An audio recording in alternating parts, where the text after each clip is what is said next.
So imagine the stage is set and there will be a competition between Juju Watkins, a Trojan, versus the one and only Aja Wilson. Or imagine a Clark Reese showdown. That is basically what's getting ready to happen in women's sports. You have a new league entitled Unrivaled, which has a 45-game calendar and a 30 women's roster that includes some of the best talent ever in the history of the NBA, WNBA that is. But what is unique about what is getting ready to happen is it forces us to look at women's basketball on an entirely different level. So let me start with the first showdown, Juju Watkins and Aja Wilson. No one can ever think to compete against Aja Wilson except Nike. You see, what Nike has done is they have created a new face of their brand. Unique to this conversation is a similar conversation that I had online that garnered almost 300,000+ views as it pertains to my written and verbal response to Nike about the matter in which they deal with Black women in basketball. This was particularly true when we looked at them paying Caitlin Clark $10 million to be the new face card for the WNBA and women's sports. In their branding strategy, they thought it was best at that time to strictly honor white women in the WNBA who represent less than 12% or fewer of the women in the sport, a sport dominated by Black females, and they offered these women, Caitlin Clark, Breanna Stewart, Sabrina I, and Plum, an opportunity to have signature shoes. And yet, at the time, Sabrina had not secured a championship for the New York Liberty. At the time, Aja Wilson was the only one to secure a bag for Nike and the WNBA by way of winning not one, not two, but 3 championships. Plus, she had chips from NCAA and was an Olympic gold medalist. So how did she not deserve, if you will, a signature shoe? So we called Nike out on that in detail, enough to where in New York we were hosting meetings about how to best deal with Nike. But then Nike stepped in, restructuring the corporate side, including but not limited to bringing in a new CEO. So that replacement also allowed for them to look at other things that they could do in this space of diversifying the diversity of women in basketball. And in doing so, their answer, not to give Aja Wilson a signature shoe, but rather Juju Watkins. There is no doubt that the 19-year-old is a phenom. No doubt that she's coming off of a great season, and high school basketball, that is. So then we look to what she's done now that she's a Trojan. Does she deserve as a Trojan? I did say Trojan, right? As a Trojan? I did say Trojan, right? Did she deserve as a Trojan a signature shoe? You know, Bronny played for the Trojans for 1 year. Barely. I think he did about 25 games. And I said in a post on February 5th, 2024, that Bronny would be leaving the Trojans, USC, to enter the transfer portal and also enter the draft. And he did both things. And they announced theirs 2 months later on April 5th. Look at the post at Lisa Hampton _ on X. I pronounce that for a reason. Not announce, but pronounce this issue for a reason. I called in advance what was about to happen, and I'm going to say the same thing. I said the same thing about Aja. I said if Nike don't fix it, they're going to get broken in the process. And they chose to fix it with Juju. It's a pronouncement, not an announcement. So to this end, this is what I look at when I see what they did with Aja. Nike, you didn't improve the relations with the Black women in the community by giving us Aja, dismissing Aja. You didn't respect the voices of Black women in sports and in America by replacing Aja. In essence, what you said is, we get it, we heard you, but this is what we're going to do. So tell us this. Is the strategic plan of Nike that by tapping into Juju Watkins, you can feel comfortable stating, look, we gave you a Black woman, the daughter of a former college basketball player and a track star from the Watts, from Compton, Los Angeles. How Black can you get, right? Is that what you're telling us? But then you did it in a way in which you found a light-skinned Black girl. At least that's what the Photoshop and the filtering wants us to think, that she's very, very light. They're even filtering videos with her. She is not of a high yellow, if you will, light, bright, damn near white hue. Nevertheless, she is much lighter than Aja and a lot of the other Black women in the WNBA and in collegiate sports. But you're also selling us on the heterosexuality and the feminization, the girly look. We get it. We understand it. At 6'2", she's not as dominating.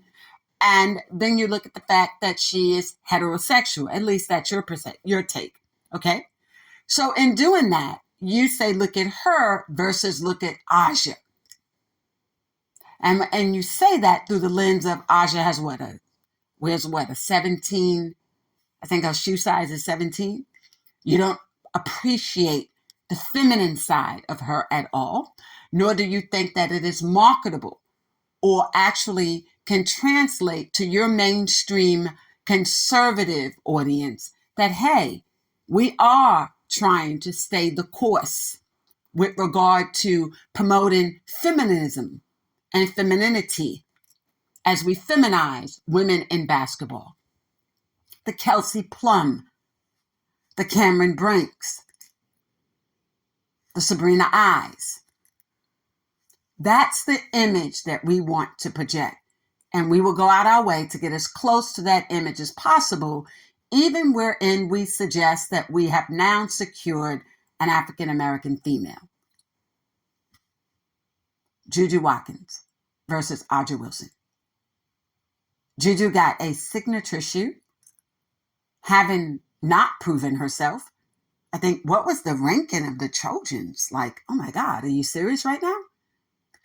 Here we have a 3-time champion coach, an Olympic gold medalist, and a chip winner herself in Adorn Stately. And we don't give her a signature shoe for Gamecock, South Carolina? Neither did we offer that up to any of the players on that team. Not Cardosa, not Boston. I mean, the list can go on and on. We don't offer any of those players who actually presented themselves as champions and worthy of everything that women in sports should stand for. We justify giving Caitlin Clark the shoe, despite the fact that she never attained the chip, but we said it was predicated upon her performance and her athleticism at Iowa. Then what, therefore, is the excuse for offering Juju Watkins a signature shoe now? Could it be that she's 19 years old? Could it be that you think that she would have the influence to influence others to buy the shoe? So this begs me to ask this question. In looking at documentation and researching for this show, I found no data that substantiates the bottom line. By October 1, that fiscal year, yes, okay, in corporate world, for Nike's deal with Caitlin to substantiate the sneaker deal that she attained. What are the bottom line numbers for how much money, if at all, or how is Nike profiting from the likes of a Sabrina I, Kelsey Plum, Breanna Stewart, and Caitlin? What was the bottom line profit by making them the face cards, if you will, of the Nike brand for women in basketball? Then I want you to look at and offer us the bottom line for Aja Wilson. Because white consumerism differs from black consumerisms. Whites are not going to pay $100 to $200 for a sneaker for their children, and rightfully so. Their consumerism is different. The black consumer creates black culture. Black culture brings profit to the tune of what? How many billions did they say blacks invest in consumerism? In different spaces, sports, entertainment, dining, travel. Okay. So wherein we look at the black consumer, are we thinking we can promote 4 white women in that space and cause us to buy the Nike brand and their signature shoe? Or alternatively, are we looking through the lens of now we can get blacks to purchase Juju Watkins shoe, but not Aja Wilson? So the logic is misplaced with regard to the direction in which Nike is attempting to utilize Juju Watkins in this space of trying to create and open the door, or the gateway, if you will, for new fans, younger fans. But guess who pays those younger fans allowances? Black women, their parents, who are in the age groups of the likes of Aja Wilson and older, including but not limited to Adidas brander, former brander, now retired, the one and only Candace Park.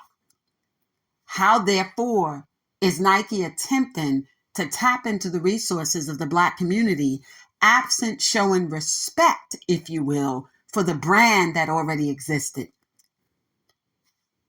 Then we have another showdown, the Angel Reese and the Caitlin Clark. And that showdown is tied into Unrivaled and the WNBA. Unrivaled is entering into the 3x3 league that will begin its inaugural season January 17, 2025, with a 45-game schedule that is to be aired in part on TNT. Their thought process is, if we create this space for women in basketball, they do not have to enter into the international or overseas play. So it's supplementation income. But in supplementing the income that they make in the WNBA, they're offering or proposing to offer Caitlin Clark $1 million with the thought process that she can do something that none of the other women can do: draw media attention. Well, that tells me they didn't look at ratings, Nielsen ratings, and ratings provided even by local networks like ESPN, who made clear through their parent company, Disney, which also owns ABC, that the excess of 2.1 to 2.3 million views, their highest ever, did not simply come from Caitlin playing by herself. No, it came as an actual and approximate cause of that game against the Chicago Skies. And who plays on the Chicago Skies? The one and only Angel Reese. So wherein Angel Reese is playing, that means Angel Reese brings as much to the table as Caitlin Clark. So why would she only be offered $250,000? Unrivaled. You're actually engaging in the very same issues that has caused a decline in viewership straight across the board in the WNBA leading into this season. I refer to it as the arms. If you haven't heard that show, chime in. Subscribe to Field to Rim podcast on YouTube, or catch us on the other platforms, Spotify, Apple, etc., at Field to Rim Sports. Field to Rim podcast is actually where you're going to find us for subscription, but it's titled Field to Rim Sports Podcast with Lisa Hampton, brought to you by Seltzer Sports. In that episode, I break down this in part: arms, the role of age, race, money, and sex, sexual orientation, that is, and how those 4 elements play an intricate part or role, if you will, and how viewers and the fan base connect to the WNBA. Do we want to see women who identify in same-sex relationships playing? It's a candid and honest, open question. Many people obviously are saying no. Do we want to see two women married and have their children at the game? Most are saying no. So we recognize the importance and significance of heterosexuality in younger women playing the game, hence the Angel Reeses, who don't look as dominating, who don't come across as masculine. The girly look, that look that Nike's is looking for in Juju, is the same look that the WNBA gets to promote among these women, the Kelsey Plums, the Angel Reese, and others. And it is through that the WNBA has suffered, no doubt. But even though Unrivaled says that they're not competing against the WNBA, it allows us to ask the following questions that I also put in more detail in an article that I wrote, pretty much the same thing that is not available through the feed, but also if you are a journalist in Muckrat, or more compelling, just online on Filter In.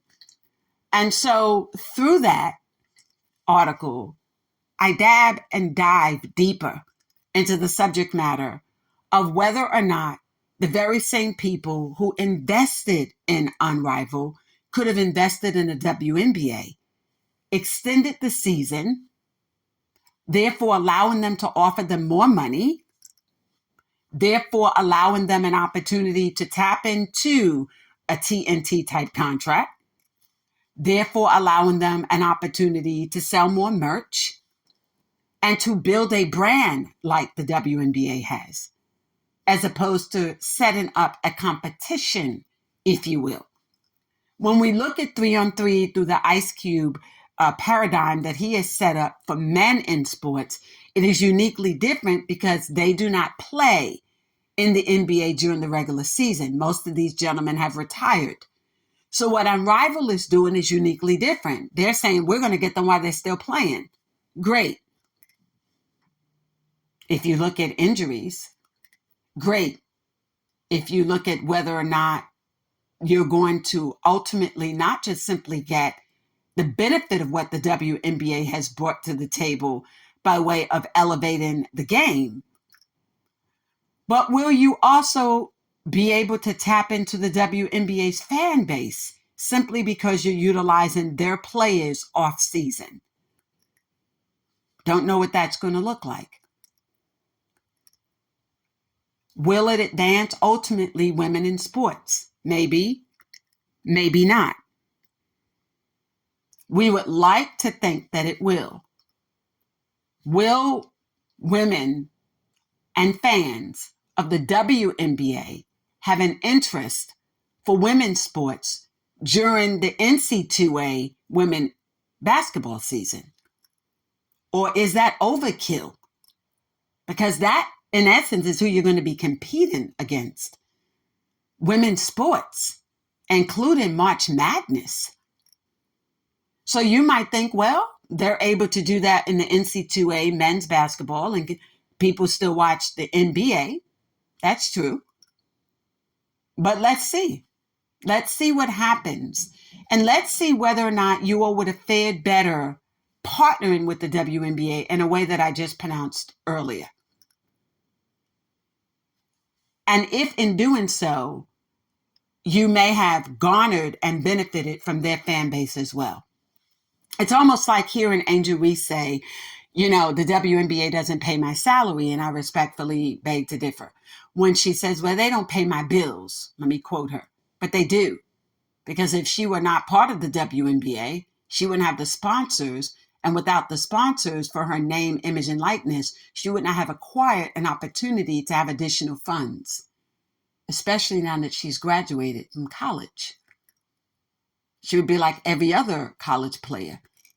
When we look at the numbers available through the high school federation of almost about 931,000 men, and I think about 400,000 women playing high school basketball nowadays, and you look at the number who enter into D1 programs to the tune of about 17,500 to about 23,000 as college freshmen, and the number of those, long and short, who are vying for NBA slots and WNBA slots, but for being drafted into the WNBA, you would not have an income that could sustain you for rent of about $8,000 per month. Your words, not mine.